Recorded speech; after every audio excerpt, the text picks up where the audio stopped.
West Hill United is a progressive spiritual community where how you live is more important than what you believe. West Hill United is a people, a place, an idea.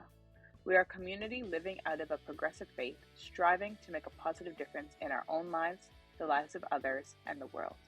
Join us Sundays at 10:30 a.m. or connect with us at any time. Mathematician and philosopher who wrote in the first half of the 20th century.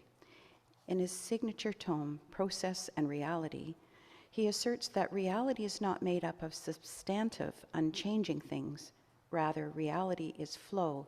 It is a process of becoming. Reality is not static. It is a process of becoming. The fluent character of the togetherness of things was already emphasized in Greek philosophy. All things flow, said Heraclitus. Indeed, the fact is too obvious to escape notice, but unfortunately, things which are too obvious often escape receiving their due emphasis. The second reading from the Victorian poet Elizabeth Barrett Browning, who explores the nature of change in her beautiful poem, Change Upon Change, where she contrasts the changes of the season with the change in her lover. If the world changes from one season to the next, why should people be any different? Browning is pointing us to the unending nature of change. 5 months ago the stream did flow, the lilies bloomed within the sedge, and we were lingering to and fro, where none will track thee in this snow along the stream, beside the hedge. Oh, sweet, be free to love and go. For if I do not hear thy foot, the frozen river is as mute. The flowers have dried down to the root. And why, since these be changed since May, shouldst thou change less than they? And slow, slow as the winter snow, the tears have drifted in mine eyes, and my poor cheeks 5 months ago set blushing at thy praises so, put paleness on for a disguise. Ah, sweet, be free to praise and go. For if my face is turned too pale, it was thine oath that first did fail. It was thy love proved false and frail. And why, since these be changed now, should I change less than thou? Offered as wisdom for the journey. May we walk in its light.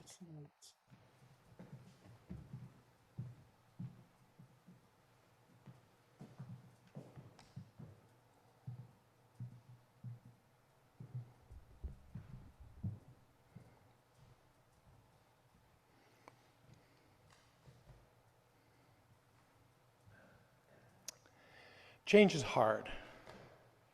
It just is. It takes us out of our comfort zone. The status quo is comfortable. We know what to expect, and we're pretty sure we can handle it because we always have. It's comfortable. But change is hard. It makes us move away from that. And when it happens, we might lose something valuable. When we say we have to change implies that there's something wrong. That we're changing because we are doing something bad and we're going to change into doing something good. Not all change is for the better. But even when it is, we lose a little bit of who we are, and that's difficult. But we're living in a digital age. Rates of change are increasing exponentially. My 22-year-old nephew has experienced enormous change in his lifetime, just since the turn of the century. What with the explosion of social media and our always connected digital world, it can be difficult to keep up. It can be difficult to cope. Change is hard. And we're still struggling with changes thrust upon us by this ongoing pandemic. We want to go back to the way it was before, to the before times. But those times are gone, and there's no going back. And there's been lots of change here, too, at West Hill United. We sold the building just a couple of years ago, and we're trying to learn how to live with a Boys and Girls Club. We're trying to figure out how to be a hybrid community, where we try to honor and include the folks online as much as you are who are sitting here in this building. Change is hard, and sometimes it can be overwhelming. Sometimes it can feel too difficult. Sometimes we're like this lobster from a story. I don't know if you ever heard the story of the lobster. There's this lobster living in PEI a long time ago. Not that long ago, but a while ago. So this lobster, every once in a while, every season or year, I'm not even sure how long it takes, a lobster would shed their shell and have to have a new one. And they got sick of this. They said, this is no good. I'm going to try and see if I can fix this thing. I don't want to have to change my shell all the time.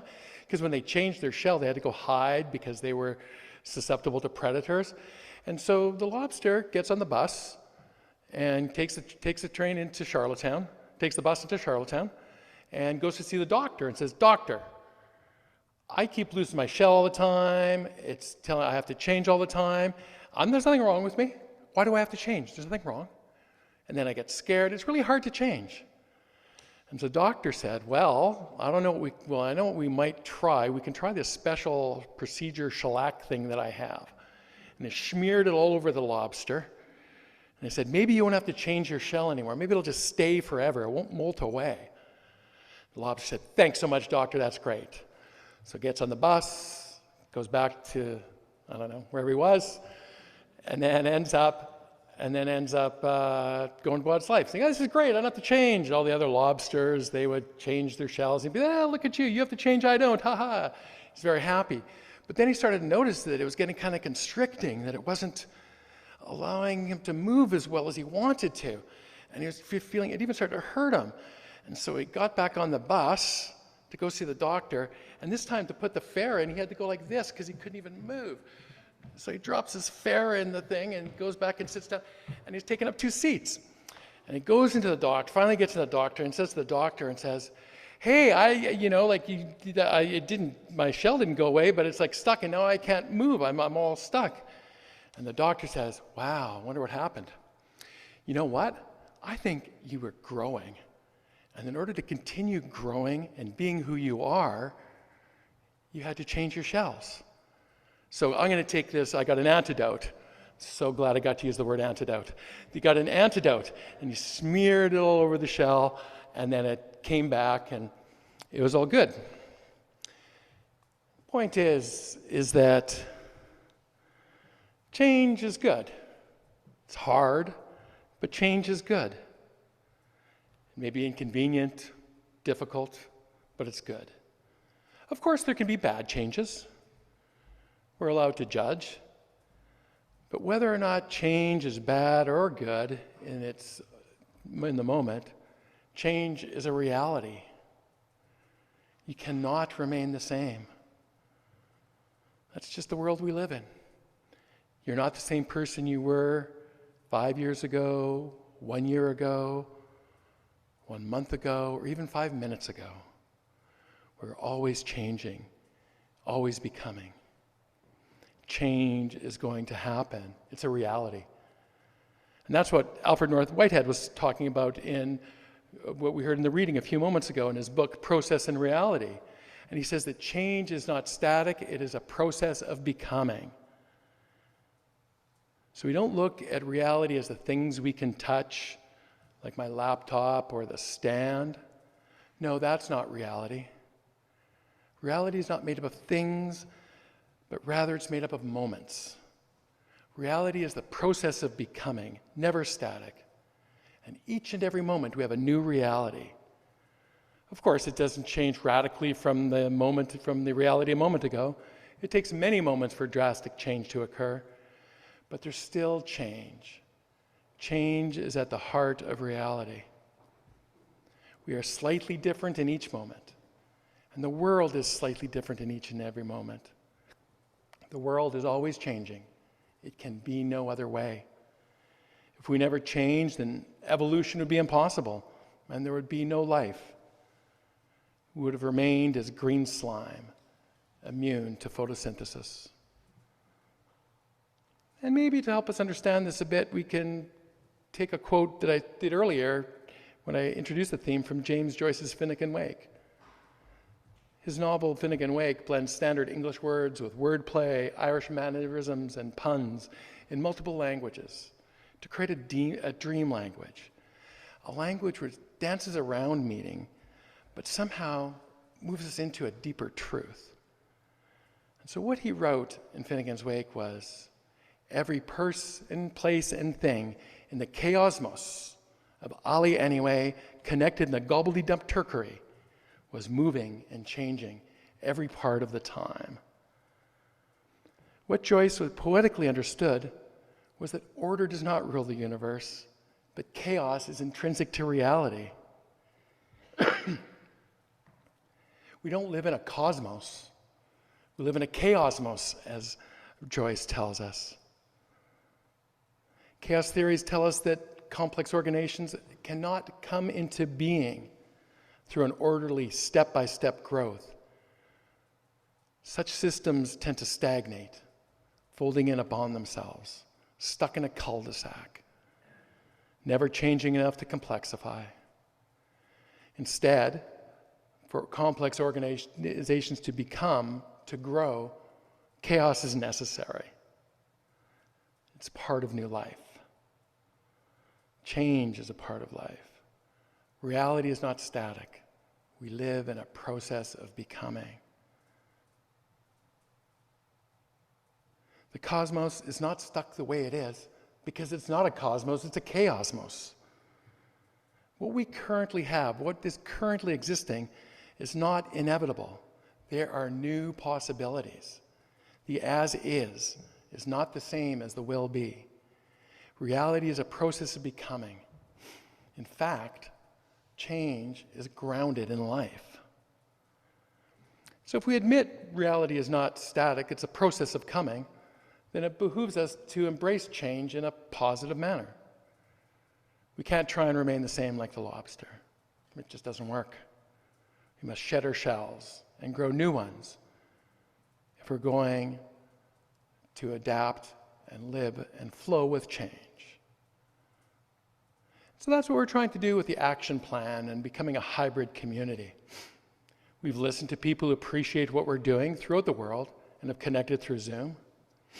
And we've listened to people here in Scarborough who have told us that having a space in Scarborough to gather is important.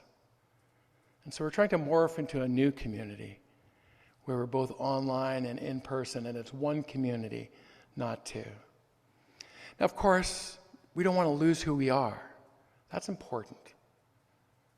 We're not changing because there's something wrong here. We're changing because reality is not static.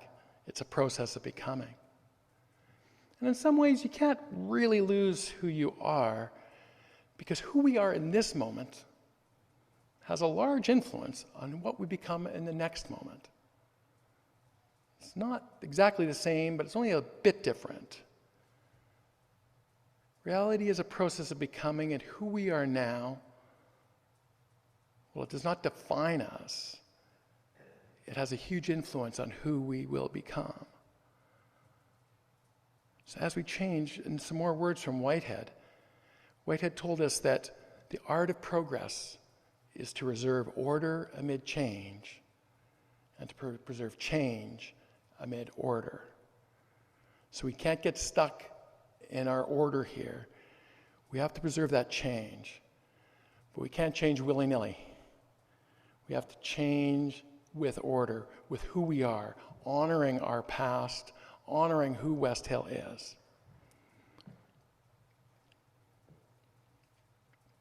So we must resist change. We must not resist change, sorry.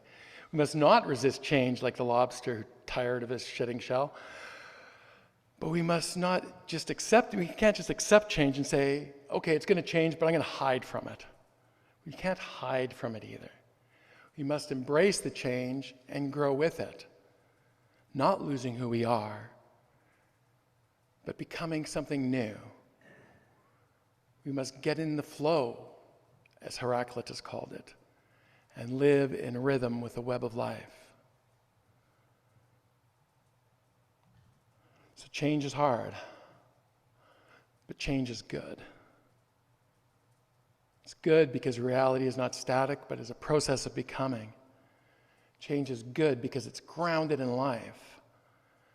And if we're guided by love and growing in wisdom, then the change that is occurring at West Hill United will be a beautiful thing. Peace. Become a sustaining champion of West Hill United's work by committing to an automatic monthly donation. Learn more or donate now through Canada Helps.